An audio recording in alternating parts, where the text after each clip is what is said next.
거친 파도 날 향해 와도 주와 함께 날아오르리. 복음 가운데 나의 영혼 잠잠하게 주를 보리라.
오늘 빌립보서 4장 10절에서 13절의 내용을 가지고 은혜를 나누려고 합니다.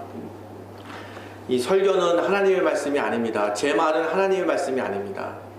하나님의 말씀은 기록되어 있는 성경일 뿐입니다. 제 설교는 가이드입니다. 성경으로, 예수로 인도하는 것 뿐이지 제 설교는 하나님 말씀이 아닙니다. 이 말은 듣는 분도 그렇고 저도 그렇고 정말 하나님의 은혜를 갈망하면서 정말 기다리는 마음으로 전하고 들어야 된다는 얘기입니다. 저도 간절한 마음으로 여러분들에게 하나님의 은혜를 끼치려고 애를 쓰지만 여러분도 잘 경청하셔서 여러분 안에도 하나님의 은혜가 충만히 임하기를 간절히 바랍니다. 13절 내게 능력 주시는 자 안에서 내가 모든 것을 할 수 있느니라. 여러분 너무 많이 들었죠? 내게 능력 주시는 자 안에서 내가 모든 것을 할 수 있느니라. I can do it. 여러분 많이 들었죠? 예, 이거 교회 아니고 그냥 일반 회사에서 수련회 같은 데 가면 이런 거 많이 하잖아요. I can do it. 할 수 있다. 해보자. 이런 얘기 하잖아요. 13절에 예수 믿으면 대박 납니다. 이런 얘기 아니에요. 뭔가 깊은 의미가 있는 겁니다. 예수 믿으면 대박 납니다. 이렇게. 그러면 여러분 절 보세요. 아니, 절 보라는 것이 아니라 여러분의 그 눈이 절 보라는 게 아니고 저를 생각해 보라는 거죠. 제가 결혼한 지 21년 됐잖아요. 이제 아기가 없잖아요. 그러면 저 같은 사람은 이 13절 말씀에 기도하면 아기가 나야죠. 그런데도 안 낳잖아요. 거듭된 유산으로 인해서 제 아내는 몸이 망치고 또 귀가 잘 안 들리는 것도 그 휴지잖아요. 그런데도 아직도 우리 부부 사이엔 아기가 없잖아요. 그러면 13절의 내용은 안 맞는 거죠. 내게 능력 주시는 자 안에서 내가 모든 것을 할 수 있다. I can do it. 할 수 있다는 거죠. 그게 아니에요. 뭔가 인간을 알고 이 모든 내용, 이 세상을 알고 있는 하나님께서 우리보다 더 관통, 정말 이면을 바라보시면서 우리에게 말씀하신 거죠. 한국에서 어디 가면 저한테 어떤 분이 이렇게 얘기해서 사모님 손잡지 마세요. 사모님 손잡고 다니지 마세요. 이런 얘기를 해요. 처음에 그 말이 뭔지 몰랐어요. 저희는 어디 가든지 손을 잡고 다니거든요. 아직도 그래요. 21년 됐는데 아직도 손을. 그래서 저희 어른들도 어디 가면 아직도 그렇게 좋니? 이렇게 얘기하거든요. 네, 그렇게 손을 잡고 가는데 한국에서는 부부끼리 손잡고 가면 오해를 한대요. 부부는 손 안 잡고 다니고 애인만 손잡고 다니고. 제철을 얼굴을 보면 젊잖아요. 네, 아직도 고등학생 같이 생겼잖아요. 그래서 애인으로 한다고 손잡고 다니지 말라 그래요. 그래도 한국에 있을 때나 일본에 있을 때나 늘 하는 것 중에 하나는 이제 손잡고 다니는 거. 꼭 손을 잡고 다녀요. 어디든지. 저는 우산을 잊어버려도 손은 잡습니다. 제가 가끔 우산을 잊어버리는 이유는 딱 한 가지예요. 제 아내를 손잡기 위해서 이쪽 손을 포기하는 거죠. 그만큼 저와 아내는 정말 한 몸을 이루기 위해서 지금까지 살아올 정도로 이렇게 왔는데도 아기가 없잖아요. 그럼 13절 내게 능력 주신 자 안에서 내가 모든 것을 할 수 있느니라. 이 말이 안 맞잖아요. 그거 걸리잖아요. 그리고 또 이 말씀 때문에 제가 몇 번 지적을 당했어요. 한국 있을 때 뭐 앞으로 목회 못한다 그러면서 어떡하든지 아기를 낳아라, 입양을 해라, 별 얘기를 많이 들었어요. 이 말씀 이거 나중에 설교 못할 텐데 걸린다, 걸림돌이 된다, 이런 얘기를 들었어요. 참 그래서 13절 이 내용이 저한테 많이 울었던 내용이에요. 정말 새벽에 나가서 하염없이 울었던 내용이 13절입니다. 이 말씀이 안 풀어지는 거예요. 도대체 이게 뭘까? 내게 능력 주시는 자 안에서 내가 모든 것을 할 수 있느니라. 그리고 이제 시간이 많이 지나고 저도 이제 하나님의 말씀을 깊이 알아가면서 제가 몰랐던 내용들을 이제 하나씩 알게 된 거죠. 배고프고 어렵다고 불평하죠. 가졌다고 자만하죠. 이게 기본적인 인간들의 모습이에요. 아니 저 사람 내가 아는데 쟤는 학교 다닐 때 코 질질 흘리고 내비 따라다니던 애가 왜 저렇게 됐지? 가졌다고 자만하고, 그리고 거꾸로 배고프고 어렵다고 불평하고. 이게 하나님을 떠난 인간들의 실존의 모습이에요. 그래서 여러분 친구들이나 누구들에게 실망할 게 없어요. 그냥 그 모습이 드러난 것 뿐이에요. 사람에게는 두 가지 때문에 망하는 겁니다. 욕심하고 염려. 사람들이 욕심을 내요. 그 욕심 때문에 그 사람 망하는 거예요. 또 거꾸로 염려하는 거죠. 공포. 사람이 언제 욕심을 내는지 아세요? 아니 저 뒷집 잘 살았는데 왜 저렇게 된 거야? 이런 얘기들 하잖아요. 뒷집이 저희 집이었어요. 저희 집이 갑자기 망했어요. 저희 아버지가 부도가 났대요. 왜 부도가 났을까요? 사람이 잘 될 때 욕심을 부려요. 그 욕심 때문에 사람이 꼬꾸라지는 거예요. 그게 딱 이만큼, 적당히 이만큼이 안 돼요. 올라갈 때는 욕심 때문에 사람이 실패하고 자꾸러지고, 그리고 하강, 내려갈 때 뭐가 안 될 때는 염려해서 사람이 포기하게 되는 거죠. 욕심과 염려 때문에 우리들의 마음이 혼란스러운 거예요. 여러분, 저 똑같아요. 하나님 나라 가기, 천국 가기까지 우리는 이 마음을 가지고 살아야 할 텐데, 어떨 때는 욕심도 부려요. 욕심꾸러기처럼 막 욕심을 부려요. 또 어떨 때는 없어서 꼬꾸라지고 염려하고, 나중에는 두려움, 공포로 인생을 망치는 그런 경우가 있는 거죠. 이렇게 인간의 실존, 실체, 양파처럼 까서 우리들의 실체가 다 베끼면 결국에는 우리는 악하고 약한 모습, 악해요, 욕심쟁이에요. 욕심 부릴 수밖에 없는 거예요. 그냥 내버려두고 자연적으로 그냥 내버려두면 악해요. 욕심을 부린다는 거예요. 욕심. 여보 그만하세요. 그 말이 안 들려요. 잘 나가는데, 잘 되는데, 하는 것마다 잘 되는데요, 안 들려요. 아유 집사님 그만 욕심 내세요. 안 돼요. 안 들려요. 욕심이 발동하는 거죠. 요만큼만 하면 될 것 같거든요. 요만큼만, 조금만 더 하면 될 것 같거든요. 욕심을 내는 거죠. 거꾸로 일이 잘 안 돼요. 까부러지는 거예요. 하강, 비탈길로 내려가요. 비탈길로 내려갈 때 잘 안 될 때는 사람들이 가장 공포스러운 거는 저점 밑바닥이 안 보일 때는 무서운 거예요. 어디까지 내려갈지 모르는 거예요. 내 인생이 어디까지 내려갈지 모르는 거예요. 그래서 추락하는 거죠. 추락할 때 공포를 느끼는 거죠. 그게 뭐 사업이든 인간과의 관계든 세상 살아가면서 공포를 느낄 때, 바닥이 안 보일 때죠. 이렇게 두 가지의 마음을 가지고 우리가 지금 세상을 살아가는 겁니다. 그래서 상황에 따라서, 환경에 따라서 이 두 가지의 마음이 막 드러나는 거예요. 나도 모르게 내가 왜 이렇게 욕심을 부리지? 느낄 때는 이미 늦은 거죠. 이렇게 악하고 약한 실존을 갖고 있는 우리들에게 오늘 하나님께서는 사도 바울을 통해서 새로운 삶의 패턴, 살아갈 수 있는 방향에 대해서 우리가 말씀하고 있는 거죠. 정말 진리의 말씀입니다. 11절에 이렇게 말씀하시잖아요. 10절에 내가 주 안에서 크게 기뻐하면, 왜 기쁜데요? 사도 바울, 이유가 있어요. 사도 바울이 지금 감옥에 있어요. 가이사랴 감옥에 지금 갇혀 있거든요. 감금됐어요.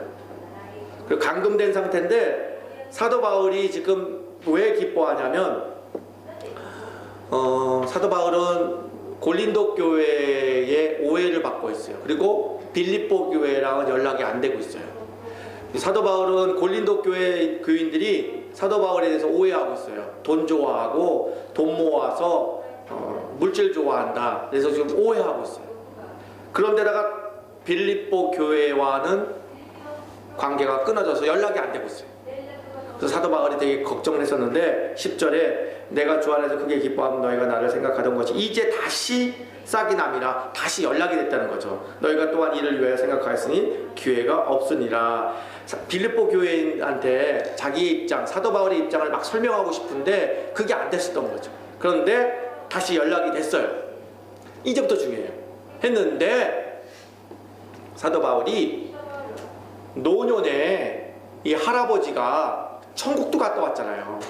이 세상 사람 중에서 하나님 나라 갔다 온 사람이 누가 있어요? 그냥 에녹은 죽지 않고 그대로 올라갔지만 천국에 갔다 온 사람은 사도 바울 위에 누가 있습니까? 예수님 위에 누가 있습니까? 그만큼 영성도 깊고 또 하나님에 대한 이해, 그 다음에 성경에 대한 이해가 누구보다도 탁월하신 분입니다. 이 사도 바울이 빌립보 교인들에게 기독교의 정수, 정말 엑기스에 대해서 지금 말씀하고 있는 겁니다. 그래서 오늘 11절, 13절의 내용이 기독교란 무엇인가, 신앙이 무엇인가에 대해서 아주 간략하면서도 아주 핵심적인 내용을 지금 말씀하고 있는 겁니다. 많은 사람들은 소유의 개념들이 많아요. 즉 사람들이 뭔가를 많이 가지면 행복하다고 생각을 해요. 그래서 많이 또 가지려고 노력들을 많이 하는 거죠. 거꾸로 소유가 없어지면 불행하다고 생각해요. 소유가 없어지면, 자기가 가지고 온 것이 없으면 불행하다고 생각해요. 저를 보더라도 제가 5, 6년 전에 교육전사를 나갈 때 그때 생활비를 13만 원 정도를 받았어요. 그때는 먼 데서 갔기 때문에 차비로 다 썼어요. 그래서 제 손에 쥐는 거는 10,000원도 안 됐어요. 지금의 생활비는 지금보다 몇십 배잖아요. 소유는 늘었단 말이에요. 소유는 늘었는데 그러면 제가 행복하냐 이렇게 물어보면 자신이 없죠. 그때는 정말 아멘 할렐루야 순수한 마음으로 정말 감동적으로 주님 안에 있었는데 지금은 오히려 번민과 또는 저를 흔들어 놓은 것들이 많이 생긴 거죠. 결국 소유는 우리를 행복하게 할 수가 없어요. 근데 이 내용을 모르는 많은 사람들은 자꾸 많은 것들을 가지려고 그래요. 그러다 보니까 다른 사람들과 뺏기도 하고 다른 사람을 밟고 올라가야 되고 때로는 다른 사람들과 경쟁을 해서 다른 사람을 힘들게 만들 수도 있고, 참 세상 사는 것이 쉽지가 않아요. 어린 아이로부터 어른 노인에게까지 각자마다 견뎌야 되고 겪어야 될 내용들이 많은 거죠. 사도 바울도 역시 마찬가지였어요. 그렇게 쉽지 않은 인생을 사셨던 분인데 13절 내게 능력 주신 자 안에서 내가 모든 것을 할 수 있느니라 이렇게 말씀하신 것처럼 오늘 사도 바울이 말씀하고 싶은 내용의 핵심은 13절에 내게 능력 주시는 자 안에서라는 단어입니다. 12절에 비천에도 처할 줄 알고 풍부에 처할 줄도 알고 배고플 줄 알고 배 고플 줄도 알고 풍부할 줄도 알고 궁핍할 줄도 알고 이렇게 얘기해요. 소유를 행복으로 알고 많은 것을 소유하기 위해서 살아가는 사람들에게는 이거를 받아들일 수가 없는 거죠. 하지만 진정한 신앙인들에게는 배고프고 어렵다고 불평하나요? 안 하나요? 가졌다고 거만하나요? 거만하지 않나요? 평정심을 유지할 수 있는 비결이 있다는 거죠. 사도 바울이 그걸 알았다는 겁니다. 내가 12절 일체의 비결을 배웠노라 라고 말씀하는 거죠. 뭔가 깨달았다는 겁니다. 이 자리에 있는 저나 여러분이나 마찬가지예요.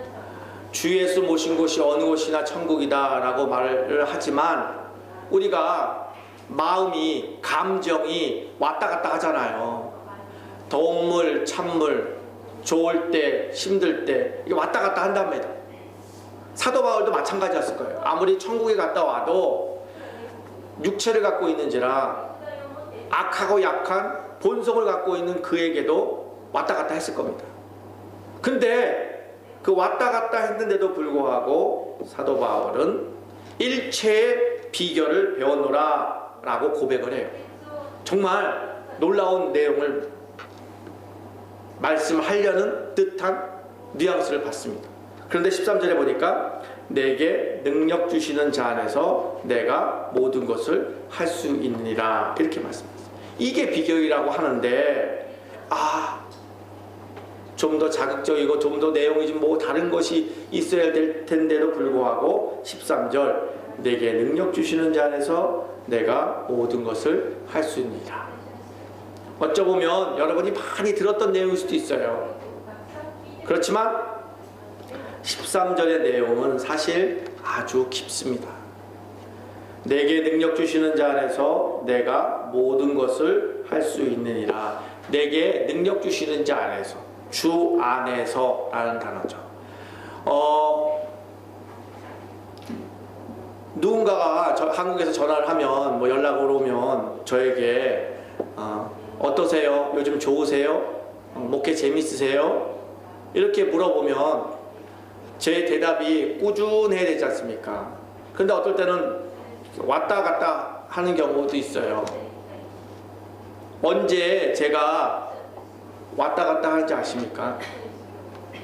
잘 될 때, 안 될 때.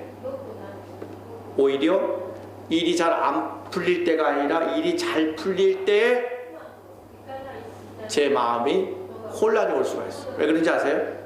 주 안을 떠났기 때문에 그래요. 내가 한다고 생각할 때 비로소 나에게 탈진이 오고 마음에 공고함이 오는 거죠. 주 안에를 떠나버리고 내 생각, 내 계획, 내 뜻이 드러나면 오늘 본문에 있는 것처럼 내가 모든 것을 할 수 있니라를 못하는 거죠. 내가 모든 것을 할 수 있니라, 이 말은 I can do it, 다 할 수 있다, 때려잡을 수 있다, 다 이룰 수 있다, 이게 아니고 비천과 풍부와 배고픔과 배고픔과 풍부와 공핍과 이 모든 것에서도 나는 살아날 수 있다 라고 고백하는 거죠. 그 어디나 천국이 된다라고 지금 고백을 하는 거죠.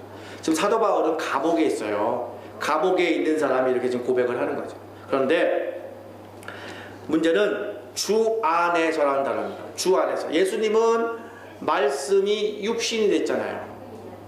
말씀은 눈에 안 보이잖아요. 눈에 안 보이는 말씀이 육신이 되어서 우리에게 나타나셨어요. 그리고 우리에게 뭘 주고 가셨냐면 말씀을 주고 가셨어요. 천창조 전부터 계셨던 그 말씀, 로고스라고 하는 생명의 말씀을 우리에게 주셨단 말이에요. 그 말씀이 우리 안에 있어서 우리는 육신이 말씀을 이루어 나가는 거죠. 우리가 하루하루 살아가는 이유가 하나님의 말씀대로 살아가서 우리 안에 로고스로 오셨던 성육신했던 예수 그리스도를 육신이, 여러분의 육신이 말씀이 하나님의 말씀이 참이구나, 하나님의 말씀이 실제구나, 하나님의 말씀이 정말이구나를 드러내면서 살아가는 것이 바로 오늘 13절 내게 능력 주시는 자 안에서라는 단어입니다. 이 말은 내게 능력 주시는 자 안에서를 빼고 내가 모든 것을 할 수 있느니라 이렇게 말씀하셨더라면 우리는 다시 또 치열한 경쟁을 해야 되고 소유의 개념으로 다시 돌아가야 되는 겁니다. 옛 모습으로 돌아가야 돼요.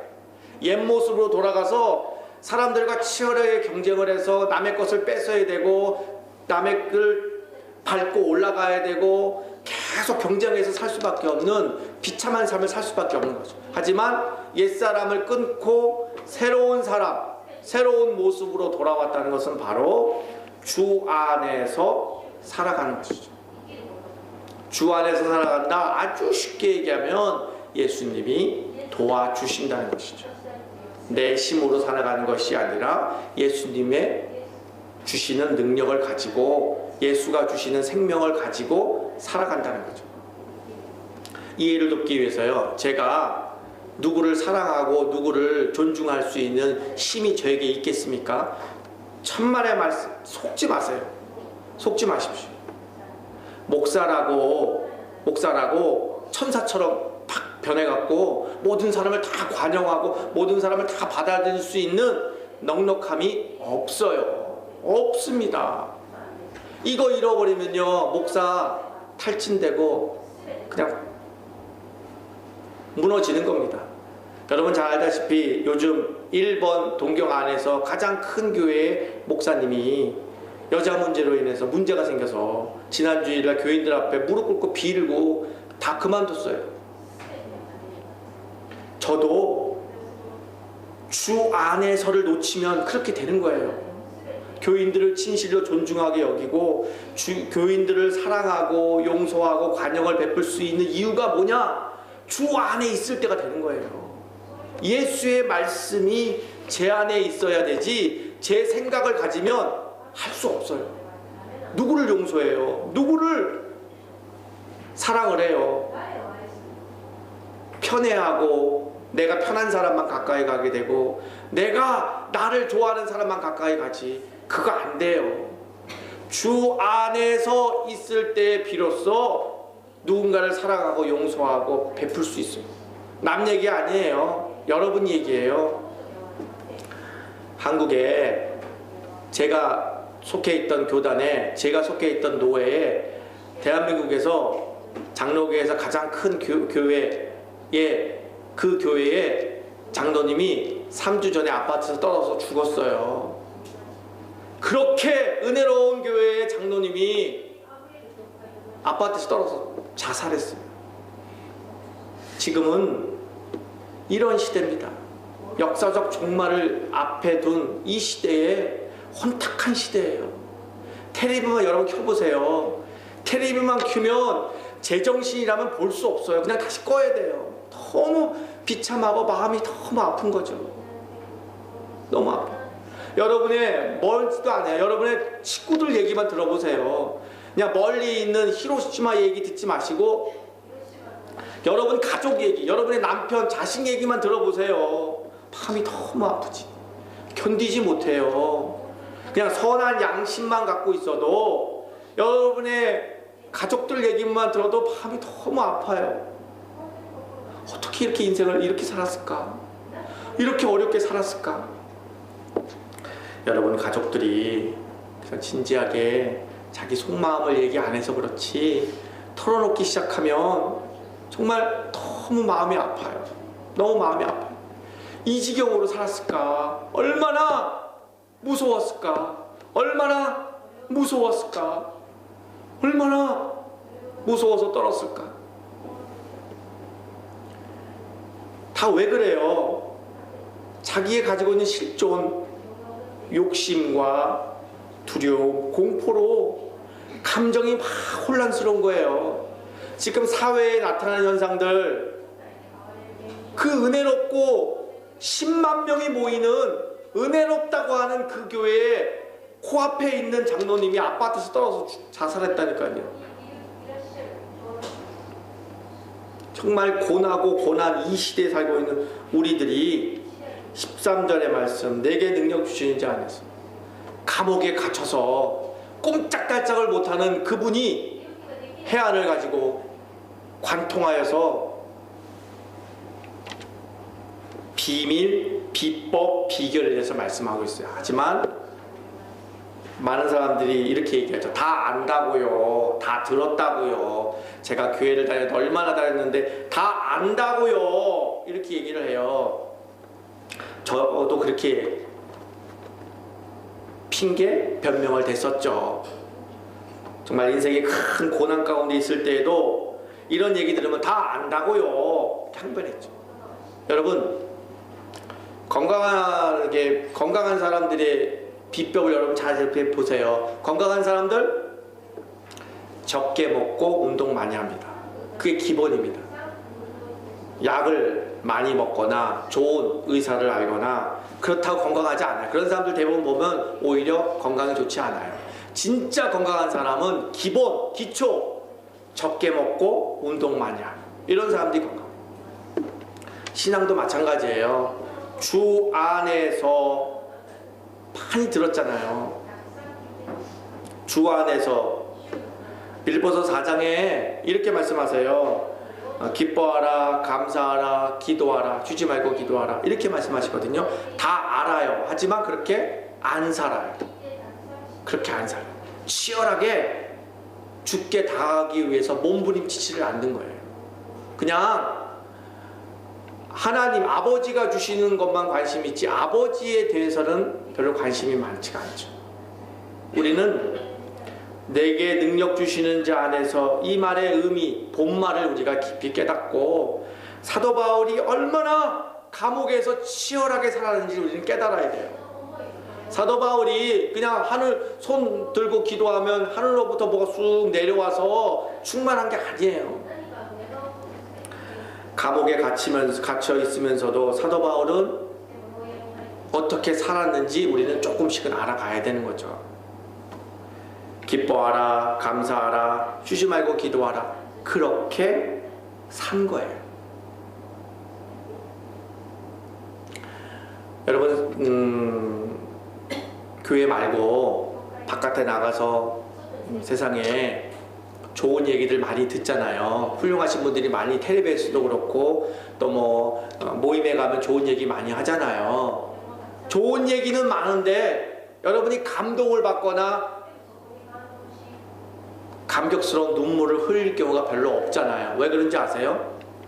말하는 사람이 그렇게 안 살면 말에 힘이 없고 여러분에게도 감동이 몰려오지를 않아요. 사도 바울 감동스럽잖아요. 그렇게 산 거예요. 주 안에 내게 능력 주시는 자 안에서 이렇게 살려고 사도 바울은 몸부림친 겁니다. 감옥에 갇히면서도 감사하라, 기뻐하라, 기도하라 이렇게 산 거예요. 불자는 불당에 가면 불자라 그래요. 그냥 1년에 몇 번씩 가서 돈 집어넣고 절에 가서 밥 먹고 그러면 그냥 불자님 이렇게 불러요. 교회는 그리스도인이라고 불리는, 안디옥에서 그리스도인이라고 불려졌는데 그리스도인이라고 불려지려면 교회 다닌 사람은 그리스도인이 아니에요. 예수의 말씀대로 언행하는 사람을 그리스도인이라고 해요. 그게 뭔 말이에요? 우리들이 살아가는 것들은 예수와 나와 같이 사는 거죠. 예수의 생명력이 내 안에 들어와서 나와 결합이 돼서 하루하루 같이 사는 거예요.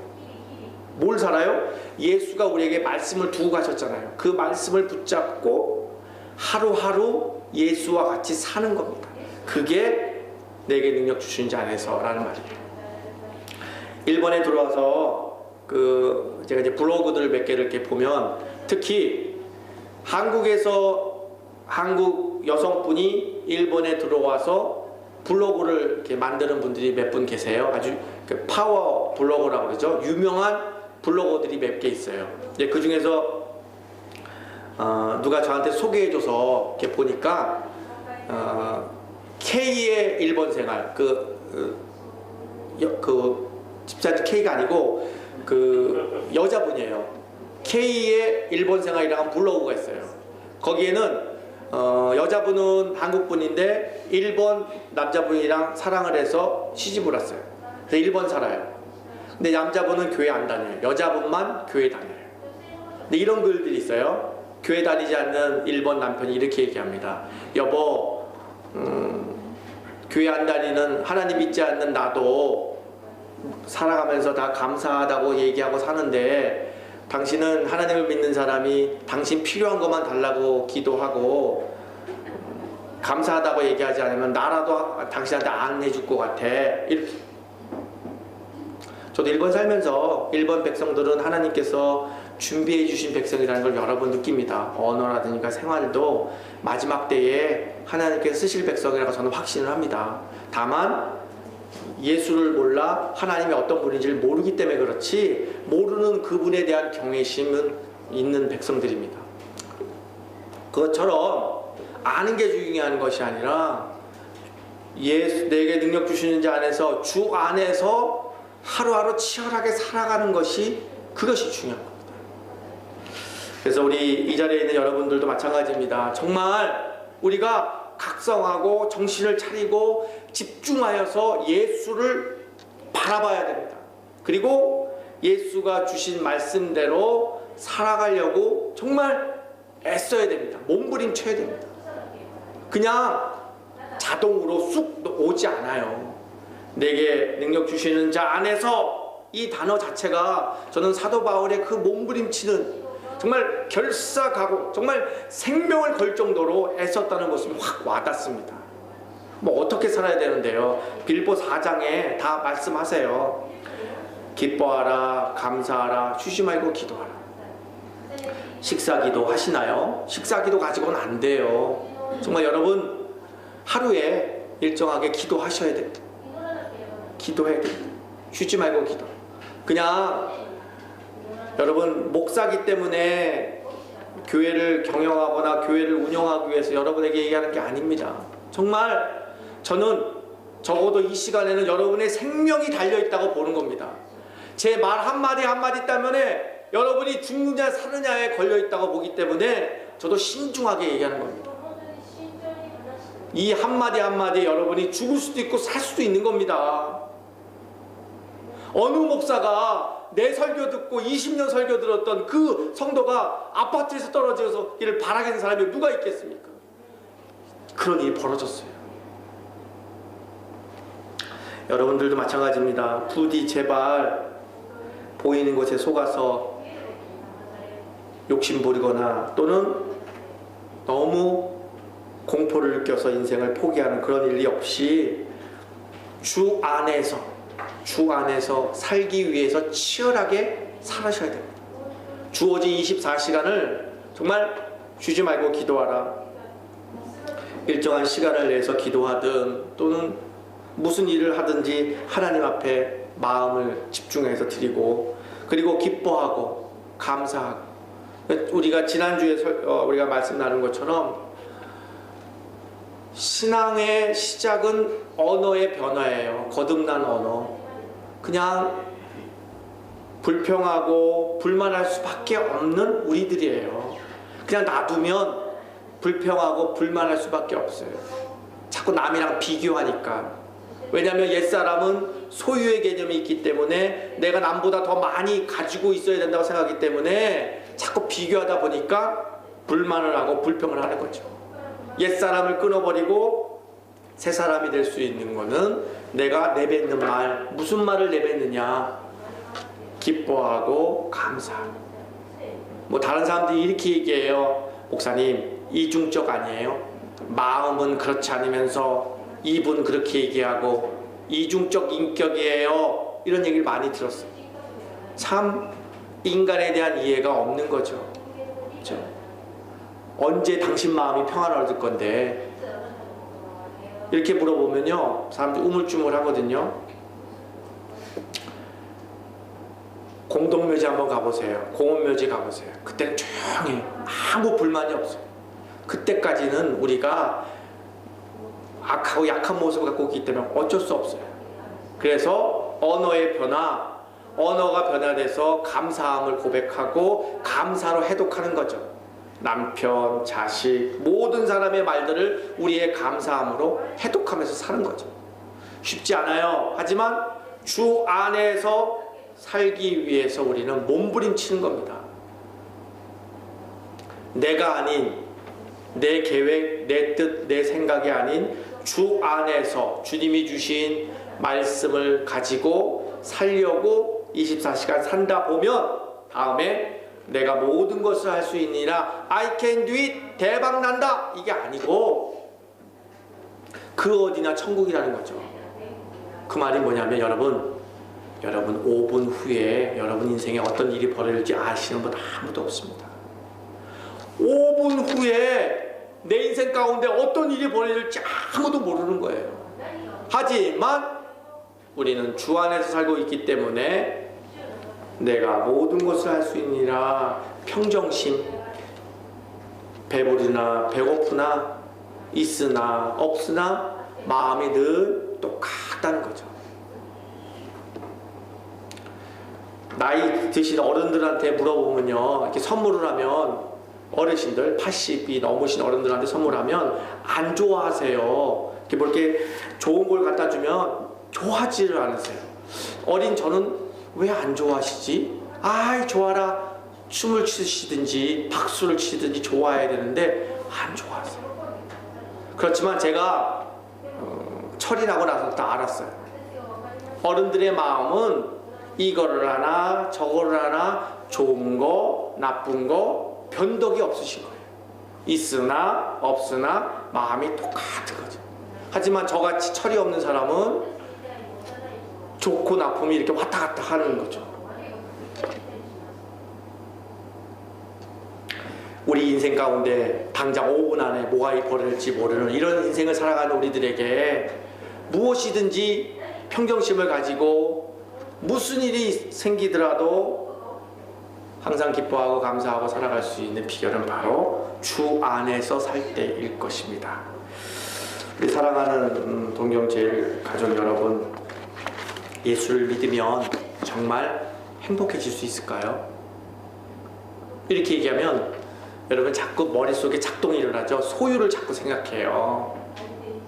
좀 더 넓은 집에서, 좀 더 많은 여유로운 생활 속에서, 좀 더 좋은 학교에서, 좀 더 건강한 모습으로 자꾸 생각을 해요. 그러니까 나는 나이가 많고 건강하지 못하고 돈이 없고 배운 것이 없기 때문에 자꾸 깔아앉고 불행하고 나는 불행하다라고 자꾸 자기를 암시해요. 소유의 개념에서 이제 벗어나서 있고 없고 우리는 요동치지 않는 거죠. 왜? 주 안에서 살고 있기 때문에, 주님이 도와주는 인생이기 때문에 어느 곳에 가든지 요동치지 않는다는 것이죠. 말씀을 정리하겠습니다. 능력 주시는 자 안에서 우리가 세상을 산다면 우리는 예수 안에서, 주 안에서 서로 사랑하며 살 수 있는 힘이 있습니다. 거꾸로 내가 누군가를 사랑하게 되면 얼마나 갈까요? 여기 지금 결혼하신 분도 계시지만 부부가 불이 붙어서 결혼했습니다. 너무너무 좋습니다. 퇴근하자마자 튀어가서 부인을 보려고 얼굴을 갑니다. 그 퇴근하고 부인 얼굴 보고 싶어서 뛰어가는 게 몇 년이나 갈까요? 통계로는 2년이라고 합니다. 2년. 진정한 사랑, 주 안에 있을 때 아내와 남편을 진실로 사랑할 수 있는 힘이 있어요.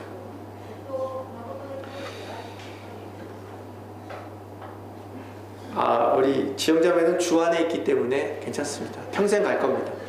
주 안에서 만났고 주 안에서 살려고 애를 쓰기 때문에 지영자매의 사랑은 영원할 겁니다. 왜냐하면 주 안에 있기 때문에 걱정하지 마세요.